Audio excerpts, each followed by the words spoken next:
Bonjour à toutes et à tous, c'est Hermès, j'espère que vous allez bien. On va faire une vidéo en prenant beaucoup de recul aujourd'hui sur la psychologie, sur des targets de prix, sur des points de vigilance, et on va essayer de peser le pour et le contre par rapport à cette situation géopolitique un peu complexe et incertaine, par rapport à tout ce qui se passe au niveau de la réglementation, notamment du MiCA, et on fera quelques allers-retours avec la Chine pour essayer de structurer cette pensée pour savoir si oui ou non c'est intéressant d'investir ou pas maintenant ou dans les mois qui suivent ou les semaines qui suivent dans le Bitcoin et dans les cryptoactifs. Quels sont en fait les dangers et quelles sont les opportunités? On va essayer de répondre à ces questions-là, mais d'un angle complètement différent qu'on peut retrouver en réalité sur la cryptosphère au niveau des influenceurs YouTube et de mes confrères influenceurs. On va être un peu technique, mais on va aussi faire beaucoup de fondamentales. J'espère que vous serez avec moi jusqu'au bout de cette vidéo. C'est une vidéo qui sera extrêmement importante. On commence maintenant. Mais avant de commencer, je vous invite bien évidemment à rejoindre le Discord des Rois du Marché. Vous trouverez le lien dans la description. À l'intérieur, une documentation que je vous livre gratuitement qui s'appelle la stratégie des 4 rois, que j'utilise sur le moyen et long terme depuis plusieurs années et qui m'offre d'excellents résultats. On va travailler sur cette thématique aujourd'hui, sur cette stratégie des 4 rois. Donc n'hésitez pas à venir la télécharger, c'est une dizaine de pages pour pouvoir vous en imprégner, pourquoi pas vous en inspirer pour vous aussi trouver votre propre style d'investissement, que ce soit sur le court, moyen ou long terme. On passe au Bitcoin. Je vais tout effacer mes indicateurs et je reviens sur une vidéo qu'on avait tournée ensemble il y a quelques semaines, c'était début mars. Et je vous disais que j'étais actuellement hedgé sur l'intégralité de mon portefeuille. Vous avez des vidéos dans la section et dans la playlist pédagogie des rois du Bitcoin, donc n'hésitez pas d'aller le regarder. J'ai hedgé mon portefeuille avec un stop au-dessus du premier arrêt. Donc ça, c'est quelque chose que j'avais en fait annoncé il y a quelques semaines. Mais pour ceux qui nous rejoignent et qui s'abonnent au quotidien, et merci infiniment à vous de nous rejoindre au quotidien, que ce soit sur la chaîne YouTube ou sur le Discord, j'avais hedgé mon portefeuille juste au-dessus des 47 000 $, avec une vidéo que vous retrouverez ici. Donc c'était Bitcoin, je vous donne la suite. Alors c'était pas ça, c'est juste avant, pardon. On va mettre un petit coup de son, voilà, c'était juste là. J'avais mis un stop de couverture, c'était la vidéo du 3 mars dernier, Bitcoin, la direction est prise, point d'interrogation. Et je vous avais expliqué pourquoi j'avais mis en fait un stop de couverture pour protéger une grosse partie de mon capital. Donc l'intégralité de mon capital crypto aujourd'hui n'est pas protégée.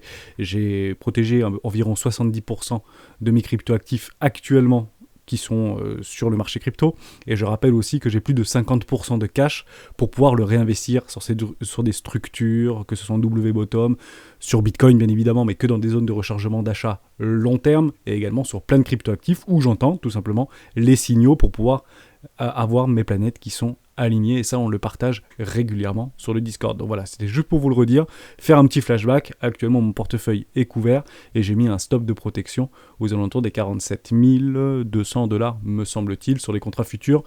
Donc c'est plutôt rentable pour moi puisqu'on a plutôt un funding actuellement positif pour le coup. Donc ma position s'équilibre entre le funding positif et négatif. Donc j'ai toujours en fait un stop aux alentours des 47 200 $ sur Bitcoin pour couvrir 70% de mon capital actuellement. Voilà, c'était juste pour vous faire un petit flashback pour bien que vous compreniez que actuellement, et vous allez comprendre là où je vais en venir, c'est que le Bitcoin en fait soit actuellement à 39 100 $ à l'heure où je vous parle, ou qu'il descende un petit peu sur les 38 300 $, ou qu'il descende ici sur les 25 000 $, la quasi-totalité de mon capital actuellement investi est quasiment couvert. Ça veut dire que je ne perdrai pas des milliers d'euros à ce moment-là. Je perdrai beaucoup moins en cas de crash. Mais, in fine, je gagnerai beaucoup moins, vous l'imaginez bien, si en fait Bitcoin vient structurer ce magnifique W-Weekly. Or, actuellement, on ne le sait pas ce qui va se passer.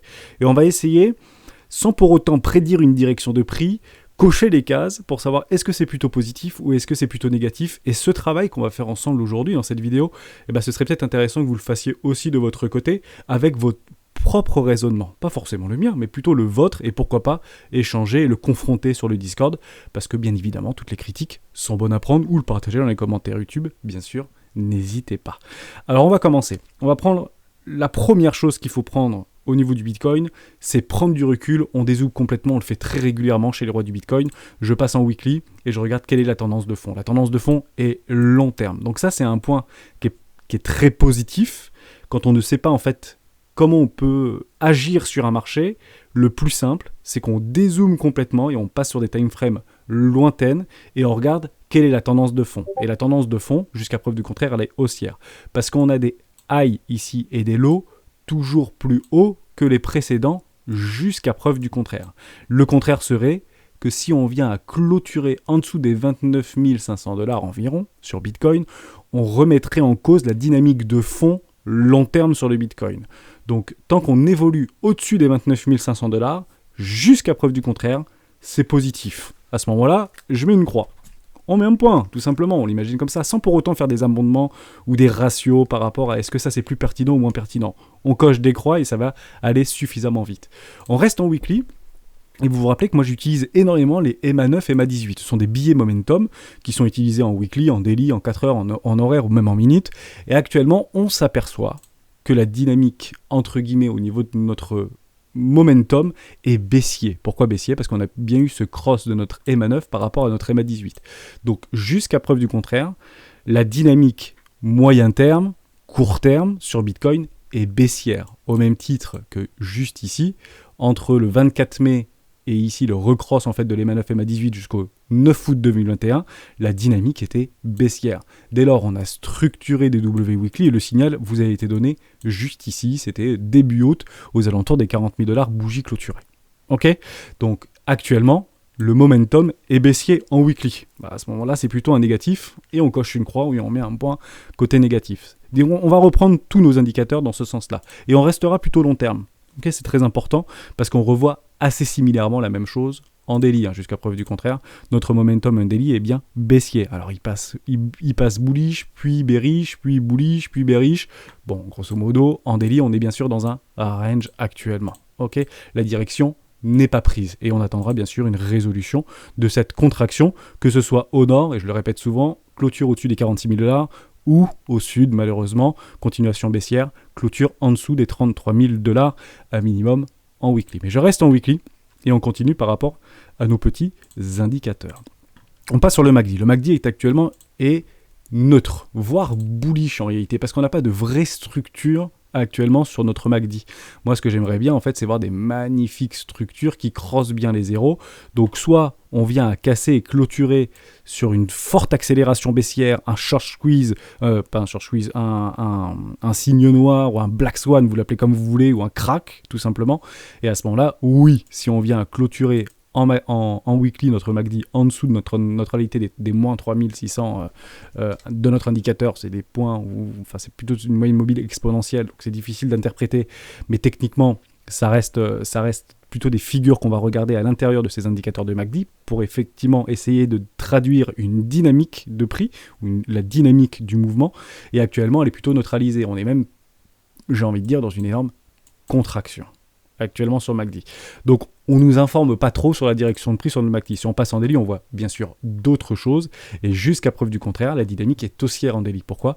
Parce qu'on avait bien structuré il y a quelques jours cette magnifique structure en daily. Donc on a bien un double bottom en daily. Après qu'on revienne travailler en bas, pour moi c'est un V-bottom, les V-bottom sont mes lettres retestées. Si on vient clôturer pareil sur notre MACD en dessous des 600, à ce moment-là on redeviendra baissier. Pourquoi ? Parce qu'on aura une magnifique structure en M-top juste ici. Mais pour l'instant, ça reste bullish en daily. On continue avec un autre indicateur technique que j'utilise régulièrement, c'est notre RSI. Et moi je l'utilise en 21 périodes. Et la 21 période nous explique qu'actuellement, on est en dessous de notre neutralité. Les traders institutionnels et les traders professionnels s'accordent à dire que si on est en dessous en weekly, donc en hebdomadaire, en dessous de notre zone de neutralité des 50 points, à ce moment-là, c'est baissier. Et le marché est dit baissier. En réalité, la force du mouvement est actuellement dans les mains des vendeurs et non pas des acheteurs. Même si on commence à voir des structures, et ça c'est plutôt joli, je vous l'accorde complètement, on a des structures en W Weekly juste ici, si on vient clôturer sur notre heure ici, c'est bullish. On ne peut malheureusement pas partir du principe que malgré cette structure qui pourrait tendre à se confirmer à la fin de la semaine, donc ce sera dans la nuit de dimanche à lundi à 1h du matin, si on vient structurer ce W en weekly, on peut avoir un indice ou un pré-signal, si vous voulez, dans une zone de rechargement, d'achat moyen terme, pour dire, ok, la direction de prix porterait dans la probabilité de partir au nord, donc vers la hausse. Mais actuellement, on ne l'a pas. Donc aujourd'hui, à l'heure où je vous parle, on ne peut pas savoir dans quelle direction ça peut aller. On peut éventuellement, en cas de résolution, je vais le zoomer très fort parce que c'est vraiment important. Si on voit cette toute petite structure en W Weekly, à ce moment-là, on peut dire, ok, on met du 51,49% de probabilité qu'on parte plutôt au nord et qu'on résout ce range au nord. Continuation haussière, cassure du premier arrêt, etc., etc., etc. Mais jusqu'à preuve du contraire, à l'heure où je vous parle, c'est baissier parce qu'on est en dessous de cette neutralité et on a structuré, si on ne s'abuse, malheureusement, une énorme structure en M ici, top sur notre RSI en 21 périodes, assez similaire en 14 périodes. À ce moment-là, c'est plutôt baissier. Donc, une croix pour les moins, tout simplement. On continue. Petit travail très simple, très arithmétique. Restons simples et restons, entre guillemets, pragmatiques. Voilà, on prend du recul, on rationalise notre pensée et on continue. Quelque chose de quand même relativement positif, qu'est-ce que c'est ? C'est que si on s'accorde à dire qu'actuellement nous sommes dans un biseau ou un canal ascendant, ça veut dire que c'est un canal haussier ici. Je vais vous le tracer un peu comme ça, mais on peut me le tracer, hein, j'ai pas fait... C'est pas très joli, mais on l'imagine un peu comme ça. Ok ? Voilà, hop, on essaie de faire exactement la même chose. On a un joli canal actuellement ascendant. Les résolutions de ces canaux sont plutôt haussiers. Ok, puisqu'ils montent, donc c'est haussier. Vous le prenez dans des petits time frames, regardez au niveau des indicateurs des rois, ça reste haussier dans ce type de canal. Bon, on est aussi dans une zone de rechargement d'achat moyen terme, entre nos 0,618, ok, et nos 786. Donc, intégrer des achats en continuation de tendance, et je veux bien dire en continuation de tendance, et non pas en fait en investissement très long terme. C'est plutôt de l'investissement, c'est plutôt du trading, soit du range trading, soit de la continuation de tendance. Encadrer des investissements ici, ou du trade ici, n'est pas une mauvaise solution. C'est pas dans ces contextes de marché qu'on doit vendre. Hein, c'est pas du tout là qu'on doit vendre. On devra vendre plutôt dans ce contexte de marché, entre un retracement Fibonacci, entre les 618 et les 786. Je vous le retrace, ce sera très simple. Plutôt ici qu'on devra éventuellement encadrer des ventes, vous voyez, entre les 686 et les 786. Je m'explique en termes de prix, 55 275 $ et 61 230 $.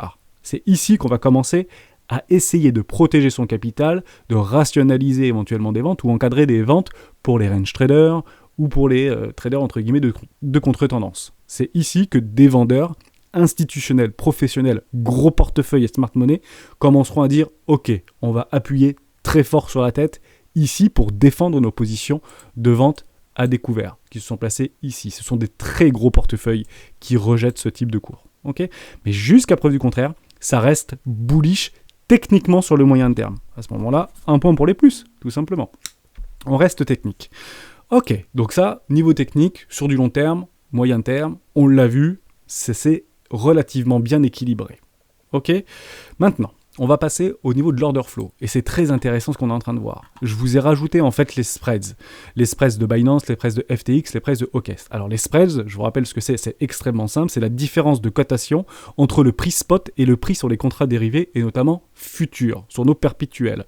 En somme, il est, entre guillemets, même pas du tout entre guillemets, il est logique de dire que si nous avons des spreads négatifs, à ce moment-là, la pression vendeuse est supérieure sur les dérivés que la pression vendeuse sur le spot. En somme, il y a plus de vendeurs actuellement, on peut l'interpréter comme ça, plus de vendeurs actuellement sur les dérivés que d'acheteurs sur les dérivés.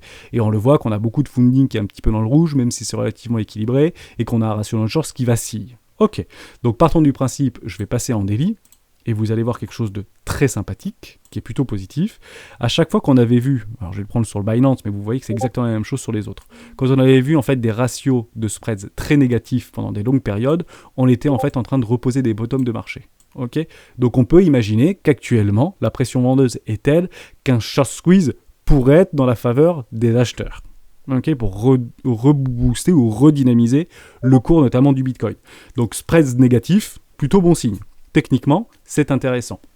On a l'open interest qui augmente relativement, je vais dire doucement, c'est pas vraiment doucement, on a l'open interest qui augmente, mais c'est normal. Quand on range, il y a de plus en plus de positions à la fois de vendeurs à découvert et d'acheteurs à levier qui se positionnent en attendant en fait une direction de prix. C'est pas la meilleure solution à faire au milieu d'un range, on l'avait vu hier dans la vidéo, mais il est normal que beaucoup de traders, beaucoup d'investisseurs qui rejoignent le marché, notamment des cryptoactifs, soient impatients. Parce qu'on attend en fait cette volatilité-là, même si on peut parier à la hausse ou à la baisse par rapport, ou même de parier sur la volatilité, c'est pas du tout le sujet, et je ne préconise pas du tout d'aller parier sur des contrats dérivés, et notamment sur la volatilité des cryptoactifs. C'est un coup à se couper les mains, il faut donc faire très attention à ça. On essaie vraiment de rester très simple et très limpide pour essayer d'encadrer des investissements, parce qu'on n'a pas le temps de passer des heures devant les écrans, et on restera plutôt sur le moyen, long terme, voire très long terme. Donc sur le moyen long terme, ça reste très positif de voir une accumulation de spreads négatifs par rapport à nos ratios techniques. Ça, c'est extrêmement important. Deuxième chose qui est très intéressant et très important, c'est notre funding.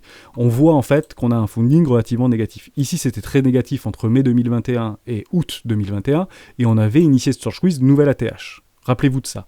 Également ici, on a quand même beaucoup de rouge, je suis toujours en délit, on a quand même pas mal de vert. Aïe. Est-ce qu'il faudrait attendre ce type de mèche-là pour se dire, ok, on entame une forme de capitulation pour éventuellement encadrer des achats assez massifs sur une forme de capitulation sans pour autant remettre en cause la dynamique long terme. Histoire, acheter entre 30 et 33 000 $ à l'heure où je vous parle. Est-ce que ça peut être intéressant d'encadrer ou pas des investissements ici ? C'est pas une mauvaise idée, mais ça reviendrait à dire tout simplement qu'on achète un couteau qui tombe. Je vous le montre en 1000, juste ici. Acheter juste là revient tout simplement à acheter une capitulation, un couteau qui tombe. Vous ne pouvez pas, ou on ne peut pas se permettre, et je me mets dans le tas, dans le groupe bien évidemment, de repousser un cours ou un couteau qui tombe. C'est pas notre boulot, c'est le boulot des très gros portefeuilles et de la smart money qui se dit « Ok, je ne vous laisserai pas acheter plus bas, je vous ferai acheter plus haut ». Et c'est actuellement plutôt ma tendance et ma philosophie court terme. Je pense que la smart money ne nous permettra pas d'acheter plus bas. Hein, c'est très important ce que je vous dis. Je pense qu'ils vont plutôt nous forcer à acheter plus haut, ce qui n'est pas une mauvaise chose. Okay ? Et je le rappelle également que les Black Swan, je l'avais déjà dit dans une précédente vidéo, que c'est très rare en fait de voir un prix qui flush s'il n'y a pas un élément fondamental externe. Et j'y viendrai juste à la fin de la vidéo au niveau des éléments fondamentaux des éléments fondamentaux externes. Je préfère voir en fait moi une acceptation au-dessus du premier arrêt, derrière un tout petit pic ici, sans venir chercher une zone de rechargement, et derrière flusher. Pourquoi je vous dis ça ? Parce qu'on regarde juste un petit peu dans le rétro, on va zoomer ce qui s'était passé lors du dernier flash crash au niveau du Covid. On était bien revenu, regardez, hein, juste ici sur une précédente structure en M-top en weekly, juste au-dessus d'une zone de neutralité des 0,50. On avait bien cassé et clôturé en weekly au-dessus du premier arrêt. Le plus probable, qu'est-ce que c'est ? C'est d'aller chercher une zone de rechargement de vente. On n'y est pas allé, flash crash. Voilà, Black Swan. Et c'est ce que j'aimerais observer actuellement sur le Bitcoin. Ce qui serait, entre guillemets, le pire des scénarios. On nous donne raison, on structure un magnifique W weekly et derrière flash crash sans nous donner la possibilité d'aller shorter entre guillemets ce marché pour pouvoir protéger notre capital d'investissement, puisque moi j'utilise les leviers uniquement pour protéger mon capital d'investissement. Vous avez une vidéo à ce titre-là dans l'onglet pédagogie ou dans la playlist pédagogie. Voilà, c'est ce que j'aimerais entre guillemets observer, tout simplement. Deuxième scénario, hein, c'était ça un peu l'idée, vous avez bien votre structure et derrière vous allez faire un nouvel ATH. Point barre. Après, il y en a beaucoup qui me parlent de patterns de Wyckoff, etc. Oui, on peut les reproduire, on en parle de temps en temps sur les vidéos des rois du Bitcoin. On en voit partout des patterns de Wyckoff. Pourquoi ? Parce que ce sont des patterns très psychologiques. Or, dès lors, la psychologie sur les marchés est constante. Dans toutes les time frames, vous verrez des patterns de Wyckoff. C'est systématique. La question est de savoir, est-ce que ça prédit des directions de prix ? Non, parce que les patterns de Wyckoff, on ne les constate qu'à leur résolution. En somme, est-ce que nous sommes dans une phase de distribution ou est-ce que, à l'inverse, nous sommes dans une phase de réaccumulation ? Donc, les patterns de Wyckoff, on les constate. C'est très difficile à jouer, puisque c'est très basé sur l'émotionnel et sur la psychologie des marchés. Donc, ça reste très intéressant de l'aborder. Et beaucoup, je le vois, et je suis très content de le voir sur le Discord, qui l'utilisent et qui essayent de le rationaliser. C'est vraiment le but du jeu. L'idée, c'est de rationaliser des patterns, que ce soit des patterns de distribution, de réaccumulation, des tendances, des setups, pour pouvoir encadrer des investissements et de rationaliser une prise d'investissement et de le reproduire sur le long terme. C'est ça, en fait, tout l'enjeu des marchés financiers pour pouvoir survivre et gagner sur le moyen ou le long terme. Voilà. Ça, c'était très important. On continue. Toujours par rapport à la technique. On va se retrouver sur Trading Light. Trading Light, on voit des jolies petites choses, pour le coup, actuellement sur Bitfinex, où il y a des clusters d'achat qui se sont positionnés juste ici. C'est extrêmement intéressant. Entre les 36 500 $ et les 37 838 $. Vous le voyez très bien ici. Vous avez en fait des nouveaux... je suis en 4 heures, donc c'était il y a 48 heures à peu près, ou il y a une journée. Ici, des énormes clusters d'achats qui attendent patiemment d'être fill, tout simplement. Du spot, comme des leviers bien évidemment, ou des longues. Donc on attend les gens qui shortent pour pouvoir exécuter nos positions de long ou d'achat, pour pouvoir éventuellement repousser le prix. Et c'est là où je dis... que techniquement, ce sera très difficile sur le marché pour pouvoir faire flush et faire un black swan sur ce marché actuellement parce que trop de personnes attendent de racheter plus bas. Trop de personnes attendent de racheter plus bas. Et vous avez exactement la même chose actuellement sur Deribit par exemple, sur les perpétuels de Deribit. Beaucoup trop de personnes, vous le voyez ici, entre les 28 800 $ et les 34 400 $, attendent pour acheter plus bas. Attendre pour acheter plus bas, psychologiquement, est-ce qu'on ira ? C'est pas complètement impossible. Pour moi, c'est plutôt positif de ne pas faire acheter des gens, en fait, d'empêcher les gens de monter dans ce train. En somme, par rapport aux market makers, et ça c'est super important ce que je vais vous dire, l'objectif des market makers, c'est de pouvoir exécuter un maximum de positions à la solde des échangeurs pour se faire un maximum de pognon qui leur coûtera le moins cher possible. Intéressant. Si vous voulez faire flush ce marché pour exécuter des positions de longue, par exemple, on va venir et on utilise régulièrement sur le Discord Trading Light, c'est complètement gratuit. Vous pouvez ici faire un spin on win pour pouvoir en fait avoir des petits jetons. Et beaucoup de membres maintenant le partagent bien avant moi sur le Discord et je vous remercie de le faire. Ça nous permet en fait d'avoir de l'actualité au niveau des poches de liquidité. Vous voyez ici que techniquement, et c'est plutôt négatif par rapport à une direction de prix, qu'il y a énormément de leviers, énormément. Toujours par rapport et corrélé par rapport aux open interest qui sont relativement élevés aujourd'hui. Au sud, ce sont des leviers ici d'achat qui se trouvent entre les 26 000 $ et jusqu'à preuve du contraire jusqu'aux 38 436 $. Ok, ça c'est plutôt côté acheteur agressif. C'est plutôt mauvais signe. Pourquoi c'est mauvais signe ? Parce qu'il y a plus d'acheteurs actuellement sur ce marché que de vendeurs à découvert sur ce marché. On le voit bien par rapport aux ratios long et short qui sont sur ma droite. Et c'est ce que vous retrouvez en fait assez facilement sur Coinalyse.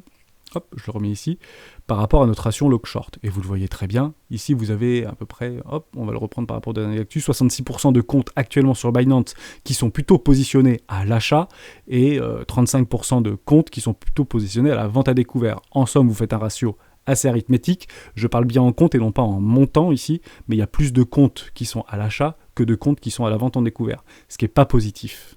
Okay, on aimerait avoir ce fameux flippening juste ici pour essayer d'initier et d'engager des mouvements.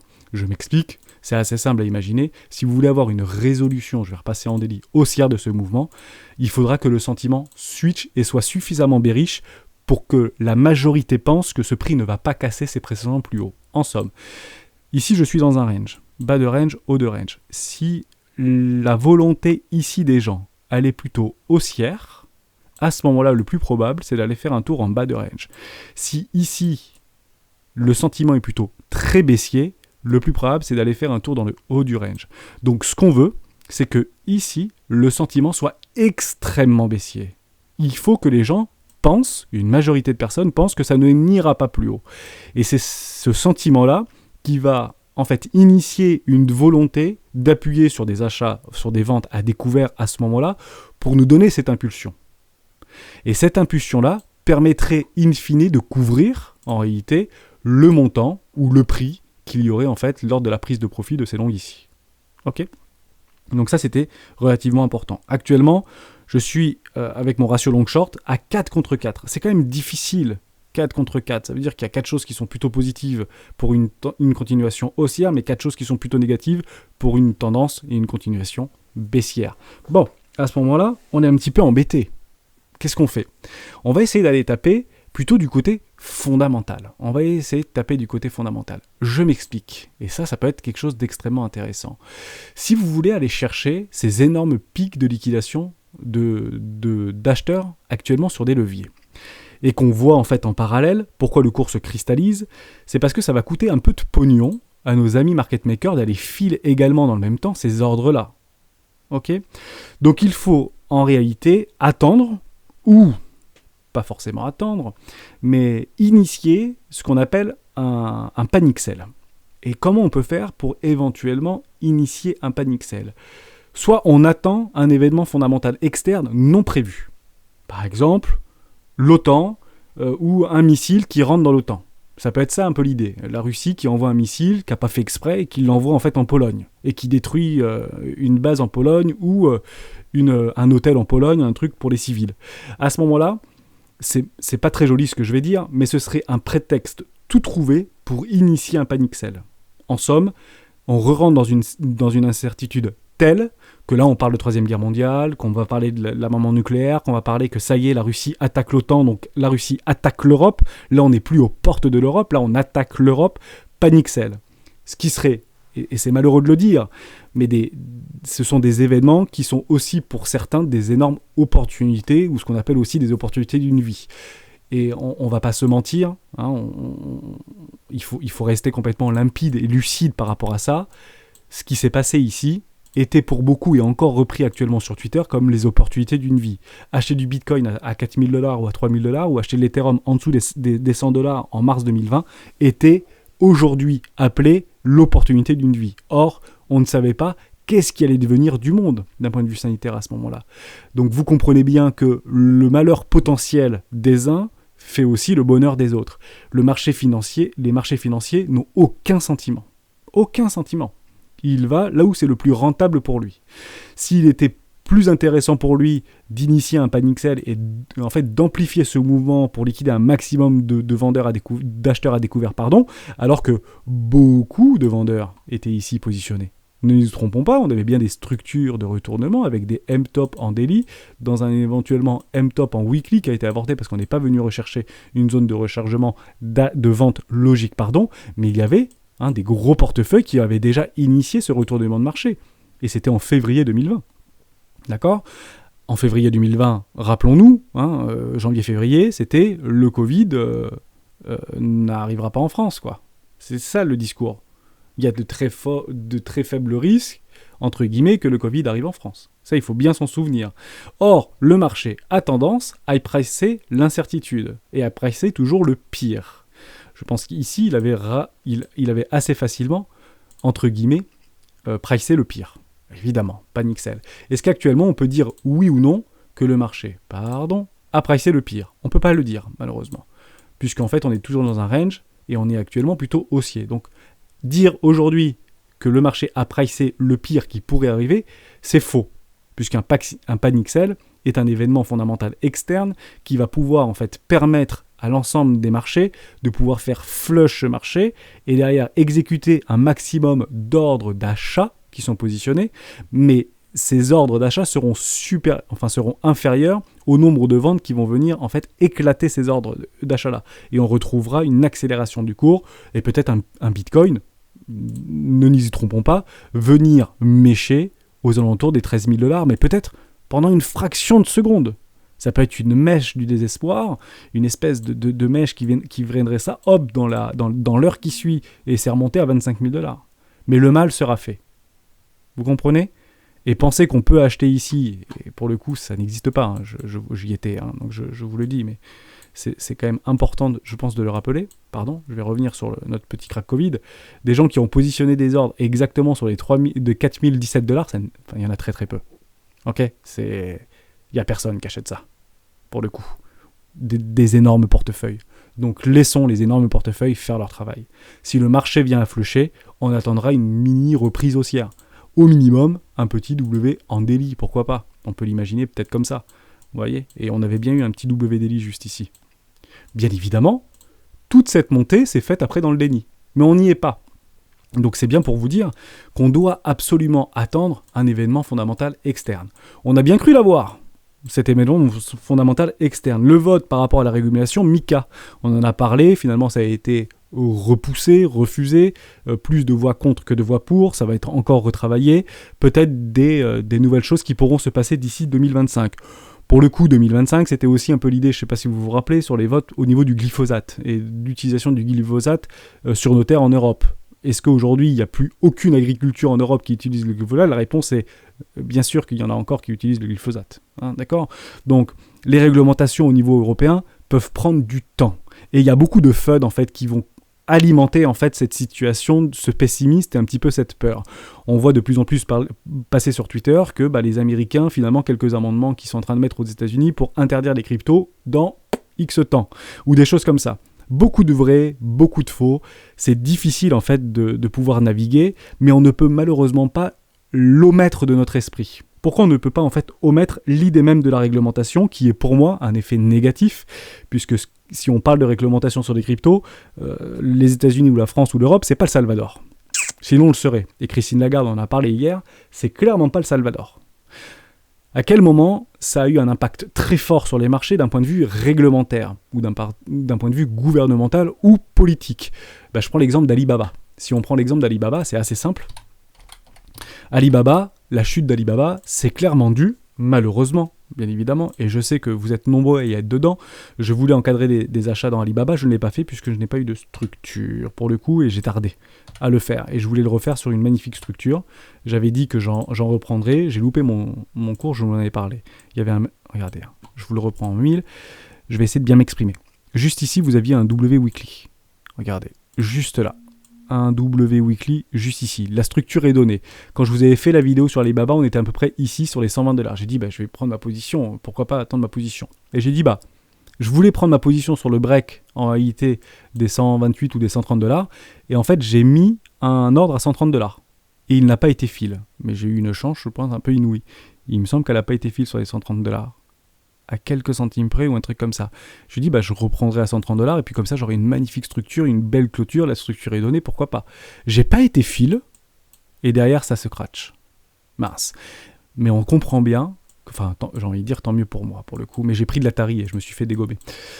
Donc, vous voyez, des fois, on perd souvent sur les marchés, et le marché récompense toujours les plus patients, et donne raison aux impatients. Soyez donc, bien évidemment, patients. Mais toute cette chute-là, alors éventuellement un peu de prise de profit, etc. sur des excès finaux, mais lorsqu'on vient à casser le premier arrêt, l'amende record 2 milliards de dollars d'amende pour pouvoir avoir une forme de redistribution vis-à-vis du peuple chinois, c'est un peu les prétextes qu'ils ont utilisés, et puis avec aussi le nouveau système de paiement ANT, la plus grosse valorisation et la plus grosse introduction au monde qui avait été initié par Jack Ma avec ANT Group, rappelez-vous, qui a été complètement avorté, mais quelques jours avant l'introduction en bourse, qui a complètement liquéfié l'action Alibaba. Et ça continue à cracher, ça continue à cracher, ça continue à cracher. Et beaucoup s'accordaient à dire, et je vous le dis, acheter le premier arrêt sur Alibaba était une excellente solution. Était une excellente idée, regardez comment le cours avait bien été repoussé. Mais derrière, malheureusement, on ne peut pas s'accrocher à nos espoirs et s'accrocher, entre guillemets, à nos désirs, à nos envies, et et en réalité à investir dans ce que l'on croit et non pas dans ce que l'on voit. Oui, Alibaba probablement aura de très bons jours devant lui, mais c'est peut-être dans 1 an, c'est peut-être dans 5 ans, c'est peut-être dans 10 ans. Et ce que vous voyez ici sur Alibaba, ne nous y trompons pas, c'est exactement ce que vous aviez vu sur Amazon. Donc c'est pour ça que, pour ceux qui y sont, si vous n'êtes pas surexposés sur ces marchés-là, j'ai envie de dire tenez bon, mais tenez bon pendant des années peut-être. Parce que c'est exactement, et on l'avait déjà vu dans une vidéo, ce qui s'était passé juste ici sur Amazon. Bulle.com, la craque, ça a tenu, mais ça aurait pu disparaître Amazon. À ce moment-là, ça aurait pu disparaître. Bon, finalement, on va casser des lots, on vient quasiment chercher les points d'introduction, on structure des W Weekly, ça prend du temps, et puis maintenant, on sait ce qui est devenu de Amazon, alors qu'on aurait pu, bien sûr, en acheter sur les coups de $10. Aujourd'hui, on parle de quelque chose qui vaut $3000. Ok ? Soyez patients. Peut-être que dans 20 ans, Alibaba n'aura pas du tout la même figure qu'aujourd'hui. Et le parti chinois n'aura pas du tout la même figure qu'aujourd'hui. Sera peut-être encore un peu plus capitaliste. Parce que la guerre... Essayez d'être vraiment de vous projeter loin. On est aujourd'hui sur le Bitcoin parce qu'on transpire ce protocole révolutionnaire et on a l'impression qu'on est les seuls à le voir, on est les seuls à le comprendre, on est les seuls à voir la merveillosité de son espérance et de ses possibilités. Et quand vous en parlez à votre cousin, à votre frère, à votre copain, à votre ami, votre conjoint, votre conjointe, elle dit mais arrête tes conneries et puis arrête de mettre de l'argent là-dedans. Mais oui, mais l'objectif c'est pas d'avoir raison. L'objectif c'est de gagner. Et ce sera difficile, comme pour Bitcoin et comme pour beaucoup, d'arriver sur ces niveaux-là, alors que je peux vous garantir qu'il n'y en avait pas beaucoup ici qui avaient acheté. Vraiment. Et Alibaba, c'est exactement la même chose. Donc sur Alibaba, si elle vous intéresse, on y revient et je finis cette petite parenthèse là-dessus. La meilleure chose à faire, c'est d'aller dans les structures. Je ne suis pas rentré dedans, mais à la prochaine structure, je rentre dedans. Parce que c'est purement politique.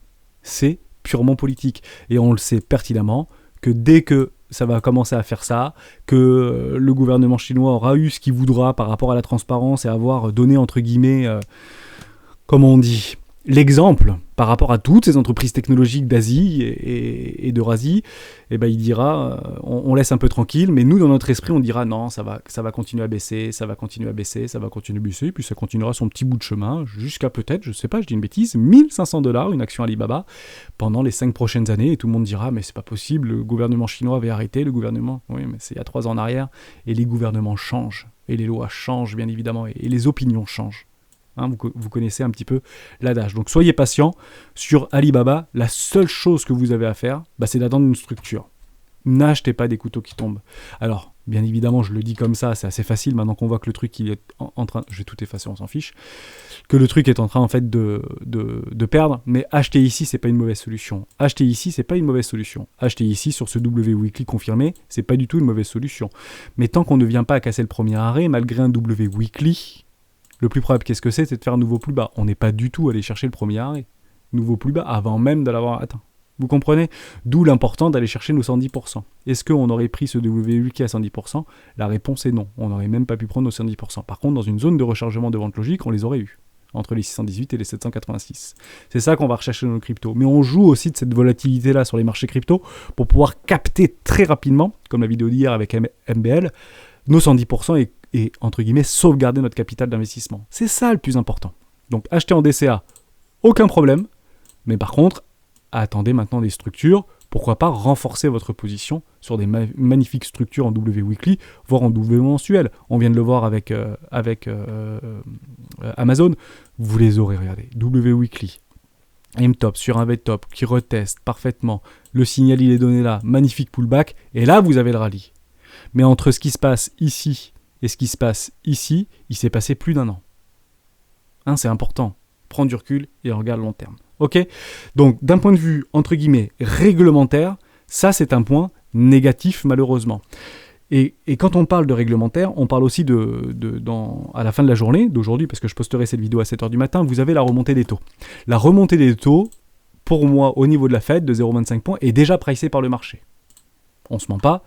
D'ailleurs, on a une jolie reprise haussière. Alors, 16h20, je tourne la vidéo. Jolie petite poussée haussière sur le S&P 500. C'est très positif, même si on avait une petite bougie un peu rouge. Je vous le dis souvent, hein, si les vendredis sont rouges, généralement les lundis sont rouges, ça n'a pas loupé, pour le coup, sur le S&P 500. Et là, on revient pour ce mardi, parce que je tourne la vidéo hier, un petit peu dans le bleu. Bon, très bien. Actuellement, on a des épaules tête épaules. On a des structures de marché. Hein, on va pas se mentir, on repasse en weekly. Tous les ingrédients sont là pour dire on est prévenu. On a une structure en M-Top en weekly sur les S&P 500. Ça a été clôturé la semaine dernière. On l'avait vu, on l'avait partagé sur le Discord. Maintenant, on ne peut plus être surpris, pour ceux qui sont sur le Discord, pour ceux qui écoutent les vidéos d'Hero ou qui écoutent d'autres influenceurs, et vous en avez qui sont beaucoup plus basiques que moi pour le coup, on ne peut pas dire qu'on est surpris de ce qui est en train de se passer. S'il y a un flash crash ou s'il y a une capitulation, on ne peut plus être surpris. Mais ce que j'essaye de vous partager dans mon expérience, c'est que un flash crash ou une capitulation ne peut pas se faire en fait à un plus bas. Il faut qu'il y ait un vrai rebond technique, une vraie reprise haussière pour capturer un maximum de personnes et faire chuter ce train avec un maximum de personnes. Pourquoi ? Puisque le marché monte avec un minimum de personnes, mais chute avec un maximum de personnes. Et je peux vous dire que vu la structure des marchés actuellement sur Bitcoin, sur le S&P 500 et la faible volatilité, c'est qu'il n'y a pas beaucoup d'acheteurs. En somme, il y a peu d'acheteurs et des personnes qui ne veulent pas vendre. Parce que sinon, elles auraient déjà vendu. En tout cas, ceux qui voulaient vendre ont déjà vendu. On ne vend pas en fait dans un plus bas, de plus bas, de plus bas, de plus bas, de plus bas. Soit on vend rapidement et on capitule, quel que soit le niveau de prix, soit on vendra, mais beaucoup, beaucoup plus bas. Voire on holdera. Et c'est difficile de faire tomber un marché s'il n'y a pas de vendeurs. Il faut qu'il y ait des vendeurs. Et sur Bitcoin, les seuls vendeurs que je vois pour faire un petit travers, c'est en fait, en dessous des 25 000 $, il n'y a plus vraiment de vendeurs. Vous voyez ce que je veux dire ? En dessous des 26 000 $, il n'y a plus vraiment, entre guillemets, de position à liquider pour avoir un impact supplémentaire sur une vente forcée au marché. Hein, je répète, lorsqu'on vient clôturer des positions de longue, on vient de les liquider, c'est une vente forcée au marché qui appuie encore plus au niveau de la chute potentielle. D'accord ? Mais jusqu'à preuve du contraire, les structures sont données, on a bien structuré un M-Top en weekly sur le S&P 500, c'est baissier. Nasdaq, c'est baissier. Voilà, on les a bien, les structures de retournement sur le Nasdaq. Qu'est-ce qui tient actuellement le marché ? Les valeurs technologiques. Or, les valeurs technologiques ont également fait leur M-top en weekly. C'est confirmé. Enfin non, c'est pas, enfin, sur Apple, malheureusement, ce n'est pas confirmé pour le coup. Je vous montre pourquoi. Ici, vous avez en fait une structure en M-top, parfaitement structurée, mais elle n'est pas confirmée. Elle serait confirmée si on venait à clôturer en dessous de cette petite ligne rouge. Je vous l'ai mis à 154,70 $. Faites une capture d'écran, écrivez-le quelque part. Si Apple vient à clôturer en dessous des 154,70 $, le M-top est confirmé. Regardez à quel point c'est chirurgical. Pour vous dire à quel point ces baleines maîtrisent, mais d'une main de fer, ces marchés financiers. Regardez, hein, vous avez cette toute petite ligne-là, la structure n'est pas confirmée. On ne peut pas plus zoomer pour le coup, c'est quelques centimes. Regardez, hein, vous voyez cette toute petite ligne que je vous ai mis à 154,70 $, et ben la clôture de la bougie est au-dessus. Donc, ce n'est pas un M-top confirmé. Vous voyez à quel point c'est important en fait ces structures et ces patterns que moi j'utilise dans tous mes investissements, parce que tout le monde voit la même chose à l'instant T. Alors ça ouvre en baisse, etc. Ça ouvre en baisse, mais on a plutôt une reprise haussière pour le coup au niveau de ce début. Et on a fait capituler parce qu'on avait des stops évidents qui étaient passés sous des anciennes structures, évidemment. Donc, on attendra la clôture, mais si Apple vient clôturer là, on peut avoir en fait ce qu'on appelle une accélération baissière. Amazon, même chose. Malheureusement, même chose. On a bien fait le pullback, c'est ce que je vous avais dit il y a plusieurs semaines maintenant au niveau d'Amazon. Magnifique pullback, on structure et on ne clôture même pas au-dessus de cette ligne de coup d'un précédent M-top en weekly qui emprisonne un énorme un W-bottom en weekly. La figure la plus bearish qui soit, c'est celle-là. Ok ? En somme, nos indicateurs techniques sur des valeurs technologiques, sur le S&P 500, sur le Nasdaq, sont extrêmement baissiers. La question qu'il faut se poser, c'est que est-ce que oui ou non, toute la situation géopolitique et réglementaire actuelle a été ou pas pricée par le marché.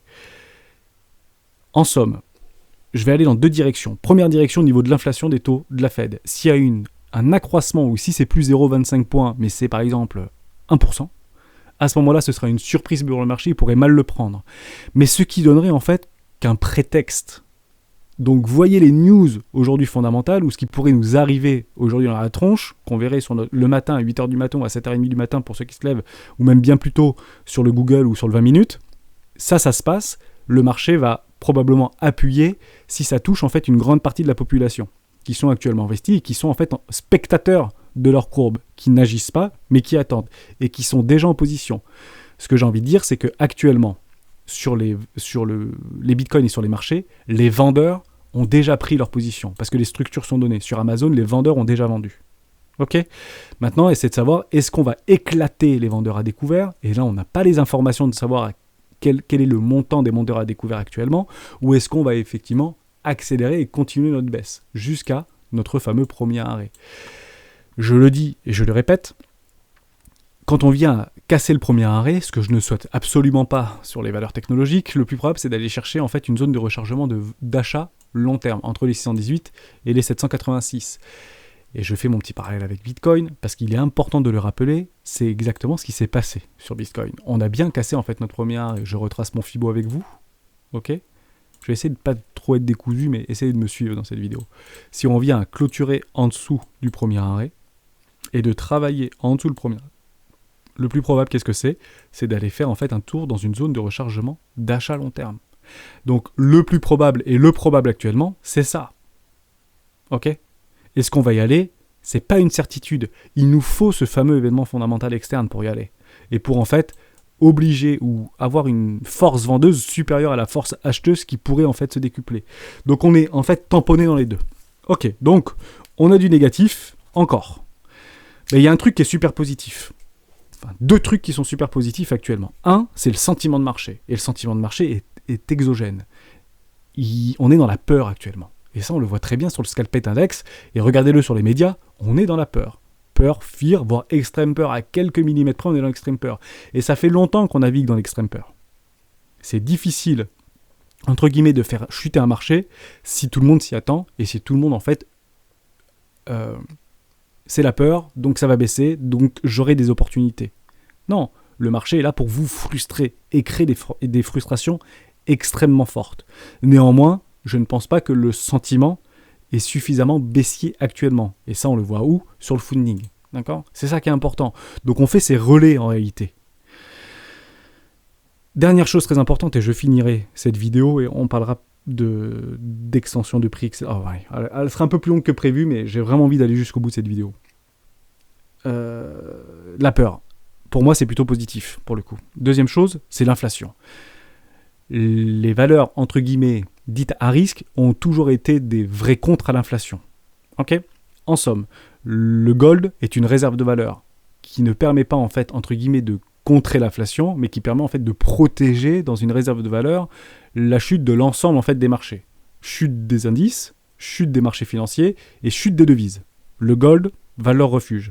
La question à se poser, c'est est-ce que Bitcoin peut prendre ce rôle-là aussi ? On ne sait pas. Et je vais vous dire, au même titre, par rapport à ce qu'on voit sous les yeux techniquement, c'est que même la smart money et les grosses baleines ne le savent pas. Et je vais vous expliquer juste après pourquoi. Et on finira, donc par l'inflation, plus de 7% entre guillemets aux États-Unis. En somme, il n'y a pas beaucoup en fait aujourd'hui de valeurs qui peuvent surperformer. Alors on le voit un petit peu dans les commodities, on en avait vu dans la vidéo de début de semaine par rapport au mouvement de capitaux et comment les capitaux se déplacent. C'était très important et très intéressant qu'on l'aborde ensemble. Est-ce qu'il y a une partie de ces réserves-là, une partie de ces mouvements de capitaux qui sont déjà en fait dans le marché, vont ou pas venir sur le Bitcoin ? On ne le sait pas. Néanmoins, ce qu'on sait, c'est que si le marché flush, les baleines en fait sont protégées. Si le marché finit à 12 000 $, 14 000 $, toutes les baleines qui sont actuellement positionnées sur les 40 000 $ sont couvertes. Pourquoi ? Parce qu'il est très probable, ce qu'on voit par rapport à tous nos indicateurs techniques, sur Coinalyse, sur les poches de liquidité complètement logiques, sur les achats qui attendent notamment sur le spot, et nous aussi qui attendons d'acheter dans les zones de rechargement de vente, logique, et en réalité, c'est complètement couvert. En fait, les gens, des baleines, actuellement, accumulent sur tous ces niveaux de prix, dans toute cette zone de prix, en réalité. On le voit très bien sur les spreads. En somme, actuellement, tout le marché, au niveau des dérivés, est baissier. En réalité, cela se traduit par la simple et bonne raison que la smart money est en train de shorter ce marché sur les dérivés. Ce que je fais moi, en réalité, et ce qu'on fait dans la stratégie des 4 rois. On shorte le marché pour pouvoir couvrir notre capital et on achète du Bitcoin tout doucement. On achète en dollar cash average du Bitcoin sur toute la descente. En somme, on achète moins cher et si le prix baisse, notre capital, qui est actuellement engagé sur les marchés crypto, ne baissera pas. La smart money est couverte à 100%. La smart money est couverte à 100%. Que ça aille au nord ou au sud, la seule chose qui va être douloureux pour nous, c'est ceux qui sont trop exposés, qui ne couvrent pas leur portefeuille. La smart money est 100% couverte, n'a pas donné de direction de prix. Tout simplement. Je finirai sur une chose extrêmement importante, 3 petites cryptos. Je voulais vraiment vous le donner. En somme, d'ailleurs, on n'a pas la direction de prix et soyons patients et attendons et essayons de rationaliser nos prises d'investissement. Mais j'aimerais en fait reprendre juste sur le fondement même de la stratégie des 4 par rapport à des prises de bénéfices. Partez du principe et imaginez que vous êtes en fait rentré ici. Vous êtes rentré ici. On n'est pas ici, d'accord ? On imagine qu'on fait un retour en arrière et en fait les vidéos des rois du Bitcoin, elles ont commencé en fait en 2018. Et je vous parle exactement de la même manière, mais sauf qu'on est ici. Donc peut-être qu'on se trouve là actuellement, ok ? On est exactement là actuellement.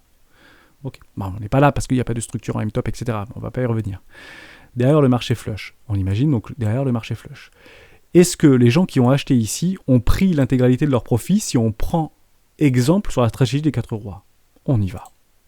On va chercher nos Fibos d'extension, on prend nos anciens tops de marché, on va chercher nos bottoms de marché et on prend nos massifs profits. On avait déjà fait cet exercice-là dans les premières vidéos des rois du Bitcoin, mais c'est intéressant peut-être de le redire dans cette vidéo. 618, je prends des massifs profits. Regardez, dans nos 618, un 618 d'extension Fibonacci, à quel point le cours a travaillé. Ça a violemment été rejeté. Première prise massif, entre guillemets, de profit. Deuxième extension, 2,618, juste ici. Regardez cette distribution qui s'est passée exactement au niveau de nos 2,618. Troisième massif profit, 3,618. Est-ce qu'on y est ? Absolument pas. Et je tends à penser qu'on vienne les chercher, ces 3,618 aux alentours des 74 000 $. En somme, regardez bien ce que je suis en train de vous montrer et reprenez, pour ceux qui l'utilisent, les patterns de Wyckoff. On va peut-être assister à un truc comme ceci. Une énorme phase de distribution. Mais je tends à penser qu'on viendra sur les 74 000 $. Maintenant, je vous pose la question. Si on les atteint, ces 74 000 ou 75 000 $, quel sera votre sentiment à ce moment-là ? Est-ce qu'il sera extrêmement haussier ou est-ce qu'il sera extrêmement baissier? Je pense que la majorité sera haussière. Je m'explique. Peu de personnes achètent ici. Et si le cours donne la possibilité de faire entrer ce dont je ne pense pas, ou je le pense moins, comme ça je reste quand même relativement haussier, je ne pense pas qu'on fasse monter les gens dans ce train-là, si le plan c'est de faire vraiment flusher le marché, sans pour autant attendre une news fondamentale, si nous n'avons pas de news fondamentale, pour moi c'est haussier, ni plus ni moins, d'accord? J'attendrai une news très forte externe pour faire flusher le marché, si je ne l'ai pas, je suis haussier, ni plus ni moins. Et de toute manière, on sera les derniers à informer, vous l'imaginez bien. On viendrait faire monter un maximum de personnes dans ce train pour derrière le faire flusher et on aura atteint une zone complètement logique de 3,618. Est-ce que vous pensez que ça ne peut pas arriver? En somme, les gens qui ont acheté ici, ou les baleines qui ont acheté ici, il est très probable qu'entre les 75 000 $ et les 80 000 $, ils prennent très massivement des profits. Et il est vrai qu'on le voit quand même un petit peu sur les réseaux sociaux, etc., que peu d'investisseurs et de traders professionnels pensent que Bitcoin atteindra sur ce cycle les 100 000 $. Parce que ce cycle-là ne commence pas maintenant. Ce cycle-là avait déjà commencé il y a 2 ans en arrière. Ok? Je prends le même exemple sur Solana. Solana USD, et on fait exactement les mêmes exercices. On reprend des bottoms de marché, juste ici. On va chercher des tops de marché, et on va les chercher plus bas. Regardez ça. Intéressant ou pas? On vient bien chercher les 1,618, on les pulvérise. Derrière 2,618, très massivement revendu sur les 2,618. Et le top de marché, provisoire, jusqu'à preuve du contraire, 3,618, flush du marché. Où est-ce qu'on s'est retrouvé après les 618? Zone de rechargement d'achat long terme. Imaginez que ça, c'est Bitcoin. On a bien vu 3,618. Où est-ce qu'on se retrouve juste après? Zone de rechargement d'achat long terme. Ni plus ni moins. On fait la même chose sur Luna. Parce que beaucoup s'accordent à dire que Luna, il faut acheter maintenant. Je vous dis, n'achetez pas Luna. Là, on est en train de piéger peut-être les derniers qui vous voulez. Je vous laisse donner le synonyme. Mais je ne dis pas que ça va baisser. Je dis juste que si on reste cohérent, en sachant que Luna bénéficiait beaucoup de la communauté de Solana, parce qu'il y a quelques difficultés par rapport aux news qu'on peut avoir sur Twitter, etc. Premier, 1,618, déjà très fortement rejeté, entre guillemets, ça a fortement baissé, 1,618. 2,618, regardez ce flush, il est énorme ce flush, pam, pam, pam, derrière ça repart. 3,618, ça flush très fort. Est-ce qu'on est venu dans une zone de rechargement d'achat long terme? La réponse est non. Est-ce que on va faire comme Solana, structurer un énorme M-top pour revenir dans une zone de rechargement d'achat long terme? Ici, pour ceux qui sont dans Luna, il est impératif de prendre des profits. Il me semble que vous les avez, vos profits. Il est impératif, et je dis bien impératif si vous avez pris ce break ici, de prendre des profits. Malheureusement, vous n'avez pas eu vos 110%. Et vous dites, c'est dommage, on n'a pas eu nos 110%. Oui, vous n'avez pas eu vos 110%, certes, mais si vous êtes rentré dans Luna en dehors d'une zone de rechargement d'achat logique, et bien à ce moment-là, vous les auriez eu largement, vos 110% dans une zone de vente. Vous êtes dans les suivis de tendance. Ne vous faites pas piéger là-dedans. Faites très attention, parce que là, c'est peut-être un cadeau du ciel. Je ne dis pas que ça va baisser. Actuellement, on n'arrête pas un TGV. Donc, ne shortez pas Luna. Prenez éventuellement des suivis de tendance, mais prenez vite des profits, parce que ça risque un petit peu de grincer ici. Et si Bitcoin chute, Luna ne fera pas exception, très probablement. Ok? Donc, bravo pour l'excès. Bravo pour ceux qui étaient dans Luna, qui sont arrivés un petit peu sur le tard et qui ont, en fait, entre guillemets, eu raison. Mais je le rappelle, le marché a tendance, pour moi, ça, ici, c'est un excès final. Mais ça ne regarde que moi, je pense que ici l'excès final avait déjà eu lieu. Là, c'est juste le FUD au niveau de Solana. C'est très personnel ce que je suis en train de vous dire. Donc à mon avis, c'est la grosse farce. Parce que je pense que les gens qui ont vendu ce marché-là, ils vont probablement pas se laisser faire. Ok? Mais malheureusement, ce n'est plus de l'investissement sur Luna actuellement. C'est que pour des traders expérimentés, ou peut-être moins expérimentés, mais prenez très rapidement vos profits. Ok?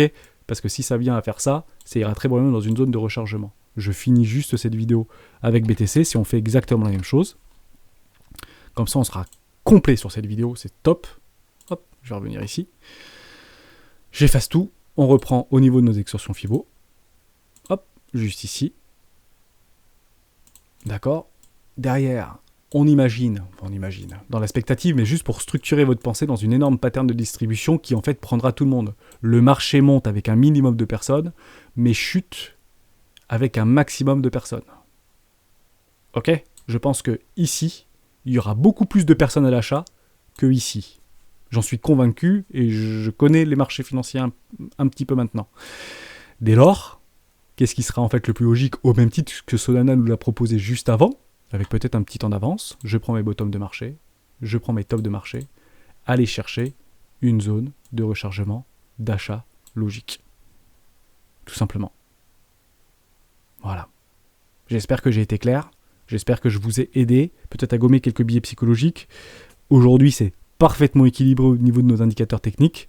On ne peut pas malheureusement se positionner sur ce marché, on est dans une incertitude telle. Ce que j'ai juste envie de vous témoigner, de vous partager, c'est que ce sera tout le temps comme ça. Ce sera tout le temps comme ça. Ce sera toujours très difficile. C'est pour cela que moi, je n'achète pas de Bitcoin ici. Et j'attendrai bien des zones de rechargement, de vente logiques. Même si Bitcoin vient chercher en fait des 70 000, 84 000, 100 000 $, 150 000 $. Ok ? Mettez-vous toujours en fait... C'est vraiment ce que je voulais en fait vous témoigner dans cette vidéo. À chaque fois que vous allez en fait prendre une position rationnelle ou réfléchir sur une situation donnée, ou mettez-vous en fait à la place du marché, ce qui est très difficile et complètement irrationnel. Or, on a tendance dans notre cerveau à essayer de rationaliser des choses qui sont complètement irrationnelles. Notre cerveau fait ça de façon automatique, on ne le maîtrise pas malheureusement. Mais juste posez-vous la question, si j'étais le marché, comment je pourrais faire pour faire le plus mal possible ? En prenant des grandes time frames, pas des petites time frames, pas en regardant en 1 minute ou en 1 heure ou en 4 heures. Prenez-vous en weekly et regardez là où je ferai le plus mal à un maximum de personnes, où je les frustrerai et je les ferai souffrir au maximum. Ok ? C'est super intéressant. L'objectif pour nous, et notamment sur Bitcoin, et je finirai là-dessus pour ceux qui veulent y aller, c'est pas en fait d'aller chercher les $1 million là. C'est d'aller chercher en fait des petits fragments de hausse et de faire un vrai risk management. Ici, c'est du suivi de tendance. C'est pas pour de l'investissement, malheureusement. Sauf si vous faites du dollar cost average. À ce moment-là, vous pouvez acheter quand vous voulez, pour le coup. Ok ? Et vous avez une vidéo, bien évidemment, là-dessus, sur le dollar cost average. Merci à toutes et à tous d'avoir suivi cette vidéo jusqu'au bout. J'espère que j'ai été clair à faire ce petit balancement entre les news fondamentales, entre les news techniques qu'on peut avoir, du plus, du moins. Reprenez cette vidéo. Je vais essayer de la chapitrer au mieux. J'espère que j'ai été clair. Mais voilà. Pour demain, je pense qu'il ne se passera pas grand-chose. Si ce qui est annoncé est annoncé, et si vous voyez un espèce de flush du marché, ce sera un prétexte pour initier un panic sell. Mais je pense qu'il faudra quelque chose de fort pour initier un panic sell. Soyez patient, ne vous exposez pas ou ne vous surexposez pas sur les marchés, sur ces niveaux de prix, ça sert strictement à rien. Et je suis très content de voir sur le Discord et notamment sur les commentaires YouTube, des personnes qui me disent « J'investis dans cette petite crypto-monnaie, même s'il n'y a pas de structure, j'ai mis 30% de ma position. » Eh bien c'est génial. Et c'est comme ça en fait que vous allez construire doucement un patrimoine d'actifs financiers ou crypto-actifs sur le moyen long terme. Si c'est légal, pas légal, on s'en fout. N'investissons pas et n'agissons pas dans ce que l'on croit, mais dans ce que l'on voit. Et aujourd'hui, je vois qu'on peut encore acheter du Bitcoin, donc pourquoi s'en priver ? Merci à tous et à tous d'avoir suivi cette vidéo jusqu'au bout. On se retrouve demain dans une vidéo top crypto des rois du Bitcoin. Ciao.